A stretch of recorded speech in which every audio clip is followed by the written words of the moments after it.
ఒక్కడితోటి అప్పులు ఎందుకు? ఈ అప్పులైనా ఏం చెప్తున్నారు? అవును, అప్పులైనాయి కదా. మీరు 4.5 లక్షల కోట్లు అప్పు చేసిపోయినారు. మిగులు రాష్ట్రాన్ని మీ చేతిలో పెడితే ఇప్పుడు ఆది గారు మేము చేసిన అప్పు, ప్రతి అప్పుకు లక్షల కోట్ల ఆస్తిని సృష్టించడం ఒక అంశం. రెండవది ఏంటంటే ఇలా ఏం చేయకున్నా 22 నెలల్లో 2.5 లక్షల అప్పు చేసిన రేవంత్ రెడ్డి గారు. ఒక ఇటుక పేర్చలేదు, ఒక ఇల్లు కట్టలేదు, ఒక ప్రాజెక్టు రూపకల్పన చేయలేదు, కొత్త ప్రాజెక్టు కట్టలేదు. కానీ మేము చేసిన అప్పుతోటి ఇలా బ్రహ్మాండమైన ప్రపంచంలో అతిపెద్దదైన ఎత్తిపోతల ప్రాజెక్టు కాళేశ్వరం నిర్మించినాము. కాళేశ్వరం నిర్మించడమే కాకుండా ఇలా మహబూబ్ నగర్లో కావచ్చు, అదేవిధంగా ఆ సీతారామ కావచ్చు, ఇట్లాంటి అనేక జిల్లాల్లో ఆనాడు సాగునీటి కోసం తండ్లాట ఉండొద్దని కేసీఆర్ గారు బాగా ఆలోచన చేసి ముందు చూపుతోటి ప్రాజెక్టులు నిర్మాణం చేసినాము.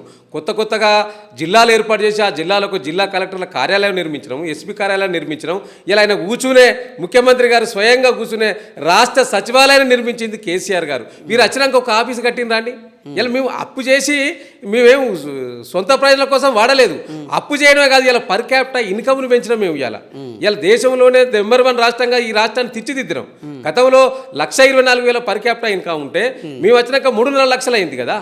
ఇలా జిఎస్డిపి గతంలో 5 లక్షలు ఉంటే మేము వచ్చినాక 15 లక్షలు అయింది కదా జిఎస్డిపి. మరి మీరు వచ్చినాక మొత్తం ఆదాయంలో అంత పాతానికి ఏంది మొత్తం కింది స్థాయికి దిగజార్చింది కదా. ఇలా ఆదాయం టీఆర్ఎస్ పార్టీ ఆదాయం కూడా విపరీతంగా పెరిగింది. దేశంలో నెంబర్ 1 ప్రాంతీయ పార్టీ ఆదాయం కూడా పెరిగిందని రేవంత్ రెడ్డి విమర్శిస్తున్నాడు. ఇప్పుడు మీ పార్టీ ఆస్తులు పెంచుకున్నారు, మీ ప్రగతి భవన్ పెంచుకున్నారు, కేసీఆర్ కుటుంబం ఆస్తులే పెరిగినాయని పొద్దున లేస్తే వాళ్ళు చెప్తున్నారు. అందులో వాస్తవం లేదా? అది శుద్ధ అబద్ధం అండి. ఇప్పుడు కేసీఆర్ ఆస్తులు పెంచుకొని ఉండుంటే మరి నీ లెక్క పెద్ద పెద్ద ప్యాలెస్లు ఉండలేడు కదా కేసీఆర్ గారు.